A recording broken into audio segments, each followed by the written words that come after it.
ॐ भूर्भुवः स्वः तत्सवितुर्वरेण्यं भर्गो देवस्य धीमहि धियो यो नः प्रचोदयात्। ॐ शान्ति शान्ति शान्तिः। Namaskar, my dear friends. This is sixth video on Bhagwan Sri Ramana Maharshi's teachings in his own words. So I start the video number 6 with the question by a visitor: whence comes birth? Bhagwan replies, whose birth?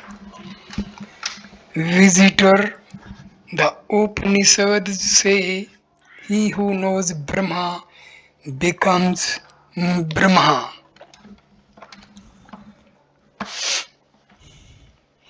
Bhagwan: it is not a matter of becoming but of being. There is no such thing as realizing the self. Bhagwan has often said this in order to remind those who ask that the self alone is now and eternally and is not something new to be discovered. This paradox is of the essence of non-dualism. In answer to a question as to what is the best way to the goal, Bhagwan said, there is no goal to be reached. There is nothing to be attained. You are the self. You exist always. Nothing more can be predicated of the self than that it exists. Seeing God or the self is only being the self. That is yourself. Seeing is being. You, being the self, want to know how to attain the self. It is like a man being at Ramanashramam and asking how many ways there are of going to Ramanashramam and which is the best way for him. All that is required of you is to give up the thought that you are this body and give up all thoughts of external things or the non-self. As often as the mind goes out towards objects, stop it and fix it in the self or I. That's all the effort required on your part. Despite this paradox, however, Bhagwan also stressed the necessity of effort as explained in chapter 2 of this book. Ceaseless practice is essential until one attains without the least effort that natural and primal state of mind which is free from thought. In other words, until the I, my and mine are completely eradicated and destroyed. It is in order to safeguard the viewpoint that there is nothing new to be discovered that Advaita explains that it is only a question of removing the screen of ignorance. Just as by removing water plants, one reveals beneath them the water that was already there, or as the removal of clouds reveals the blue sky that is there already but was hidden by them. Devotee puts a question: how can one know the self? Bhagwan Ramana replies, the self always is. There is no knowing it. It is not some new knowledge to be acquired. What is new and not here and now cannot be permanent. The self always is, but knowledge of it is obstructed, and the obstruction is called ignorance. Remove the ignorance and knowledge shines forth. In fact, it is not the self that has this ignorance or even knowledge. These are only accretions to be cleared away. That's why the self is said to be beyond knowledge and ignorance. It remains as it naturally is. That's all. This concentration on the self, of course, requires intense control of the mind, and many complained that it was not easy. In the evening, a visitor asked Bhagwan how to control the wandering mind. He began by saying that it was a question which particularly troubled him.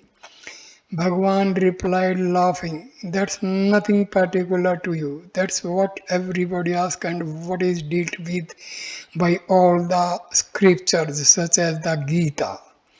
What other way is there except to draw the mind back every time it strays or turns outwards as advised in the Gita? Of course, it is not an easy thing to do. It will come only with practice."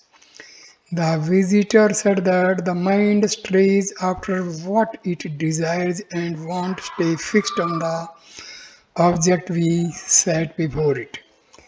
When there was this sort of complaint, Bhagwan sometimes answered that self-acquired self-enquiry does not set any object before the mind, but simply turns it in on itself, seeking its source.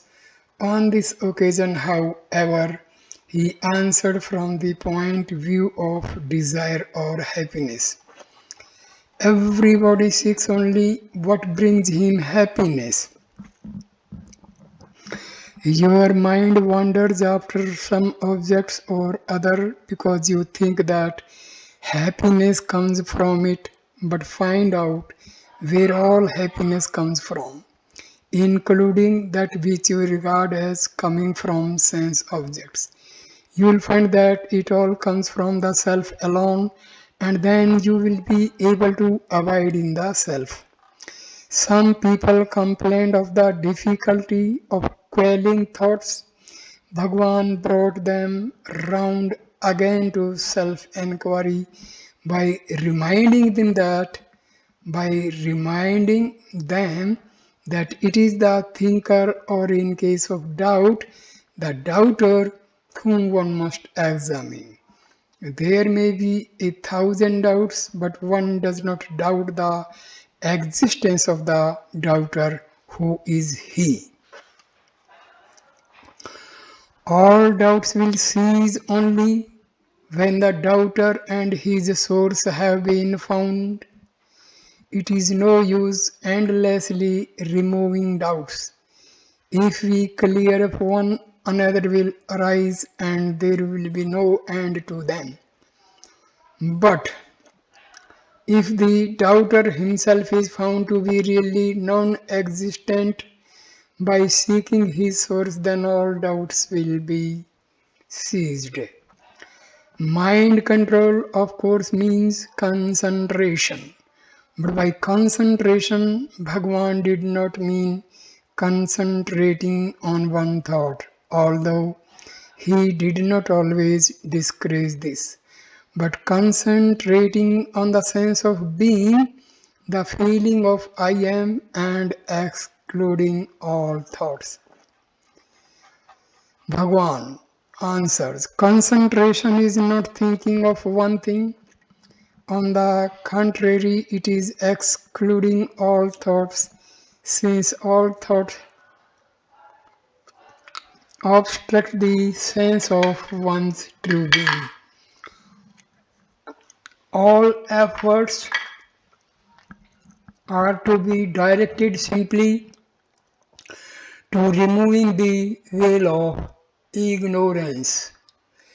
In a number of passages already quoted, Bhagwan does not only tell the questioner to investigate the I thought, but to find out where it arises.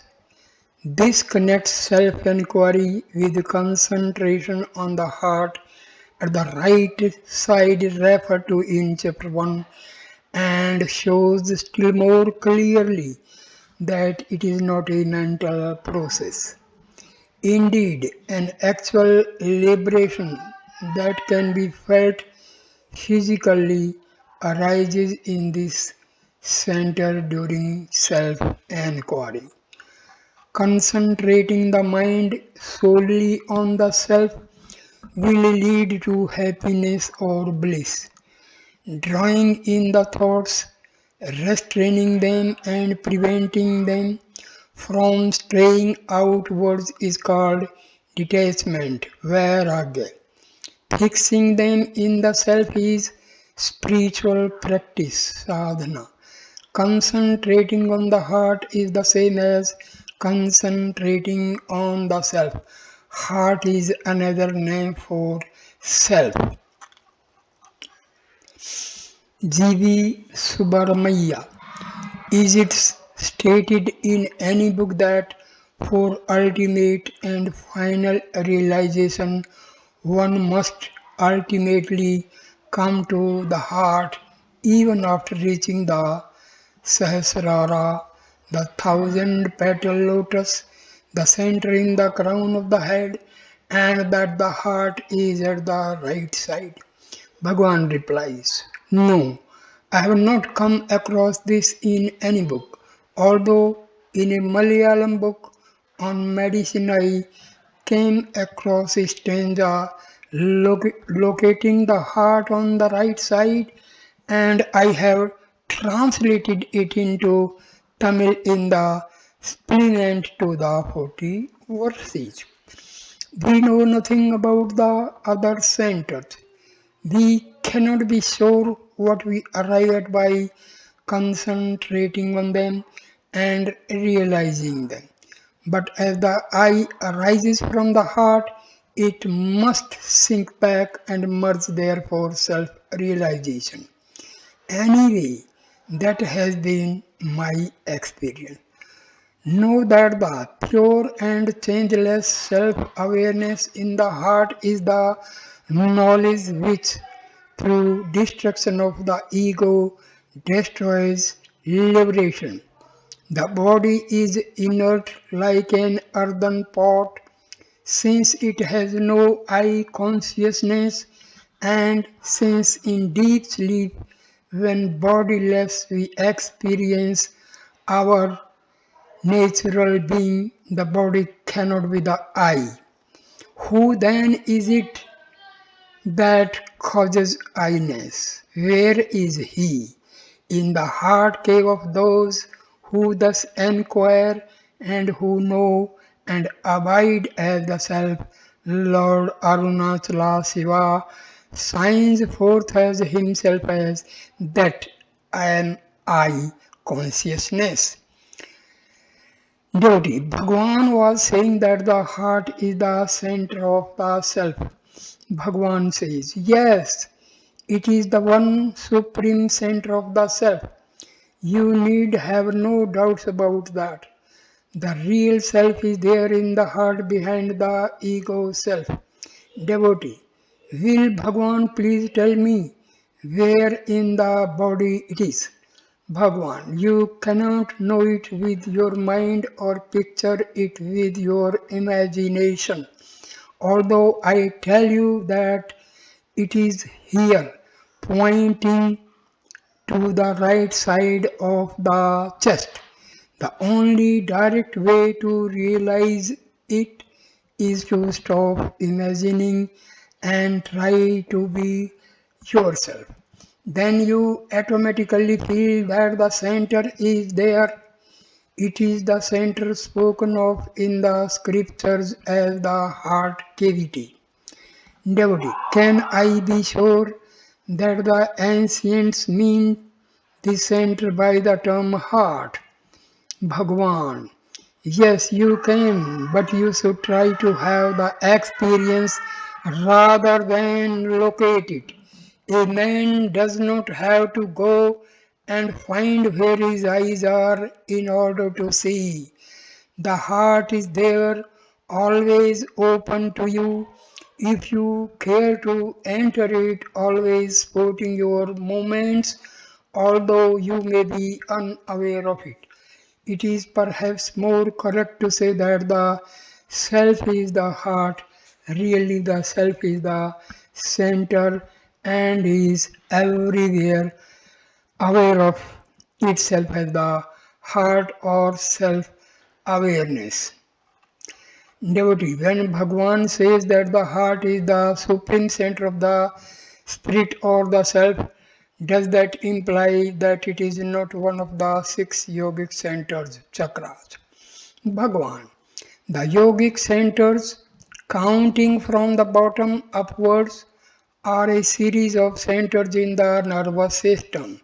They represent various stages, each having its own kind of power or knowledge, leading to the Sahasrara, the thousand petals lotus in the brain, where is seated the supreme Shakti power.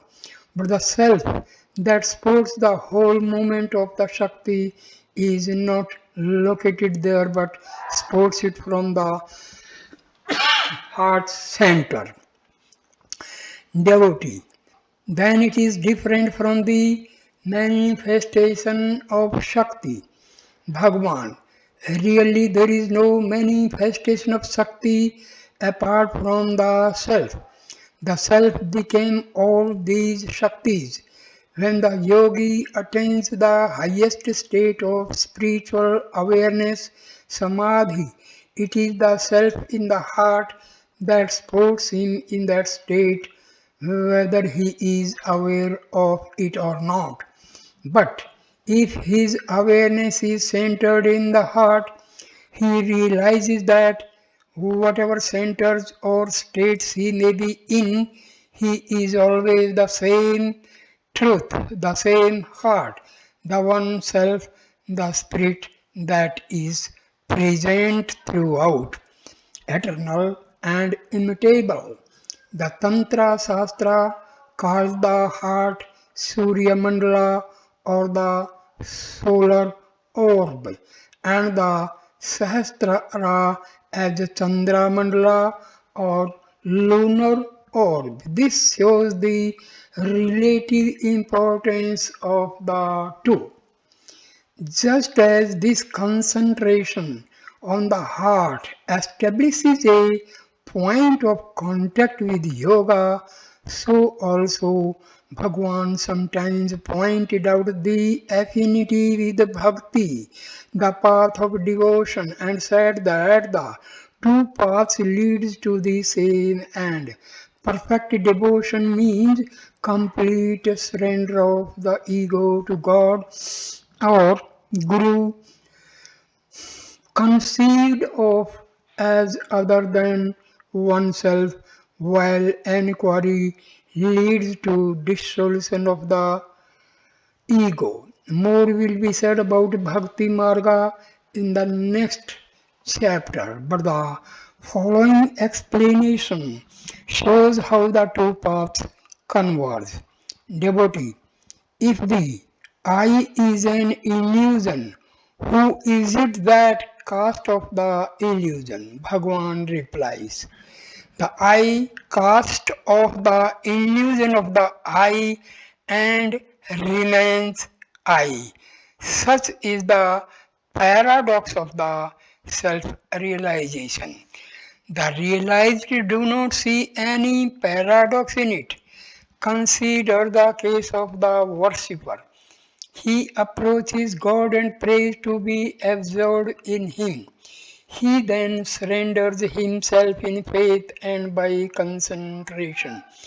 And what remains afterwards in the place of the original I? Self surrender leaves a residuum of God in which the I is lost. That is the highest form of devotion or surrender and the peak of detachment. You may give up this and that of my possessions, but if instead you give up I and mine, all is given up at a stroke, and the very seed of possession is destroyed. Thus, the evil is nipped in the bud or crushed in the germ. But detachment must be very strong to do this. The craving to do it must equal the craving of a man who is held under water to rise to the surface and breathes. If distracting thoughts are a danger on one hand, so also is a sleep a danger on the other hand. In fact, people who are beginning a spiritual path may find themselves assailed by an overpowering wave of sleepiness whenever they begin to meditate. And then, if they stop meditating, this passes and they are not sleepy at all. This is simply one form of the ego's resistance and it has to be broken down. Mr. Bhagwan also said something about sleep, and this led Bhagwan to speak about sleep as follows. What is required is to remain fixed in the self always. The obstacles to that distraction by things of the world, including sense objects, desires, and tendencies on the one hand, and sleep on the other.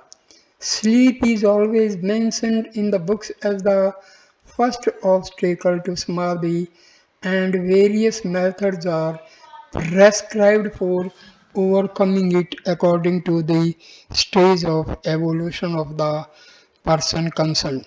First one is enjoined to give up all worldly distractions and to restrict sleep. But then it is said, for instance, in Gita, that one need not give up sleep entirely. One should not sleep at all during daytime, and even during night restrict sleep to the middle portion from about 10 to 2. But another method that is prescribed is not to bother about sleep at all. Whenever it overtakes you, you can do nothing about it, so simply remain fixed in the self or in meditation every moment of your waking life and take up, take up meditation again the moment you wake, and that will be enough. Then, even during sleep, the same current of thought or meditation will be working. This is evident because if a man goes to sleep with any strong thought working in his mind, he finds the same thought present when he wakes up. It is of the man who does this with meditation that it is said that even his sleep is samadhi. It is important to remember this because the Maharshi often spoke of sleep as an example of the egoless state. As the above passage shows, he did not mean that physical sleep is to be encouraged. That's only a dark, unconscious counterpart of the true egoless state, which is pure consciousness.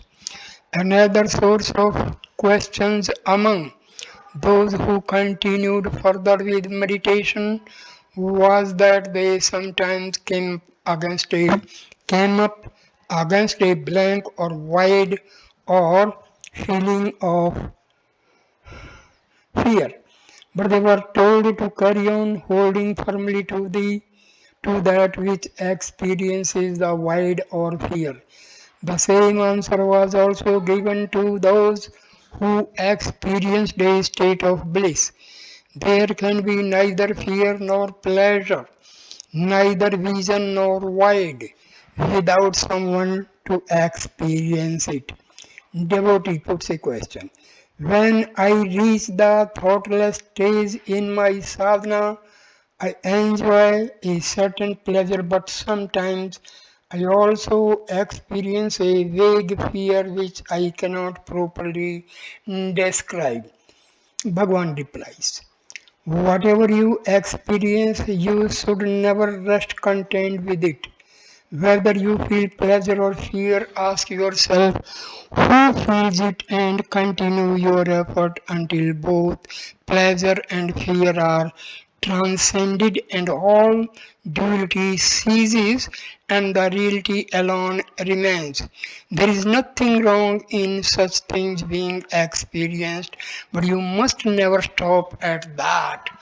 For instance, you must never rest content with the pleasure of laya dissolution experienced when thought is quelled, but must press on until all the duality ceases.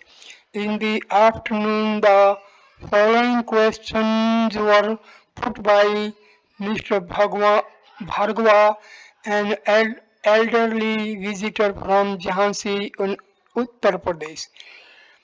First, how am I to search for the I from start to finish? Second, when I meditate, I reach a stage where there is a vacuum or void. How should I proceed from there?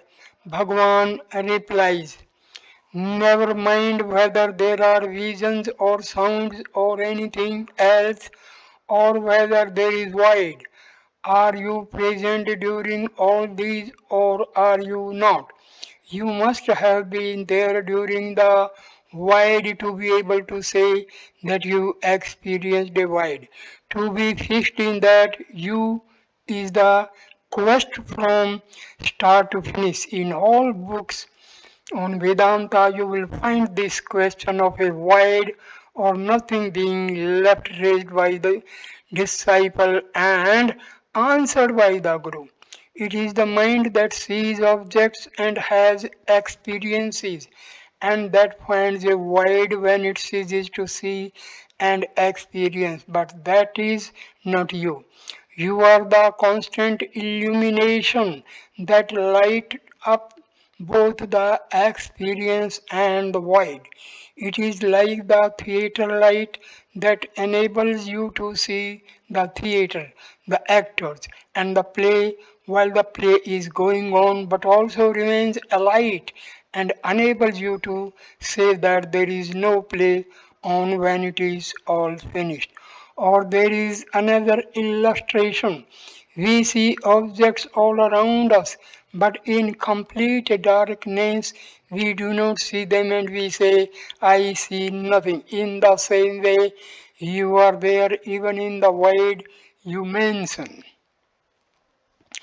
You are the witness of the three bodies, the gross, the subtle, and the causal, and of the three times past, present, and future, and also this void. In the story of the tenth man, when each of them counted and thought they were only nine, each one forgetting to count himself. There is a stage when they think one is missing and do not know who it is, and that corresponds to the void. We are so accustomed to the notion that all that we see around us is permanent and that we are this body, that when all this ceases to exist, we imagine and fear that we also have ceased to exist. Bhagwan also quoted verses 212 and 213 from Viveka Chudamani, in which the disciple says, after I eliminate the five seats as not self, I find that nothing at all remains. And the Guru replies that the self or that by which all modifications, including the ego and all its creatures and their absence, that is the void or perceived is always there.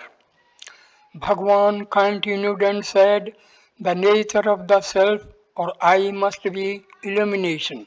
You perceive all modifications and their absence. How?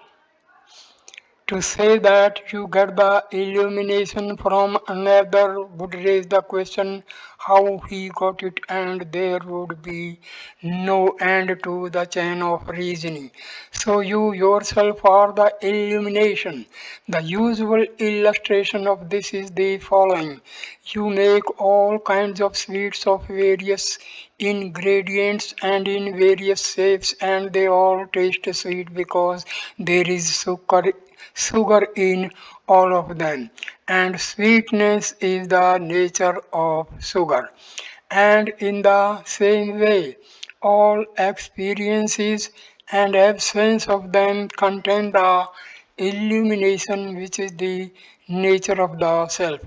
Without the self, they cannot be experienced, just as without sugar, no one of the articles you make can taste sweet. Later he continued, first one sees the self as objects, then one sees the self as void, then one sees the self as the self. Only in this last case there is no seeing because seeing is being. Before closing this chapter, it may be well to give a few more specific rules, or rather to indicate that they exist but are not essential. It is usual to conduct what is called meditation during regular hours, morning and evening, sitting with a straight spine and closed eyes. I say what is called meditation because this word is commonly used for self inquiry and concentration on the IN or the heart as described in this chapter. It is, of course, far from the mental reflection that commonly goes by that name. In India, it is usual to sit cross-legged on the ground. However, all such rules of technique are less important in the self-inquiry than with other less direct methods.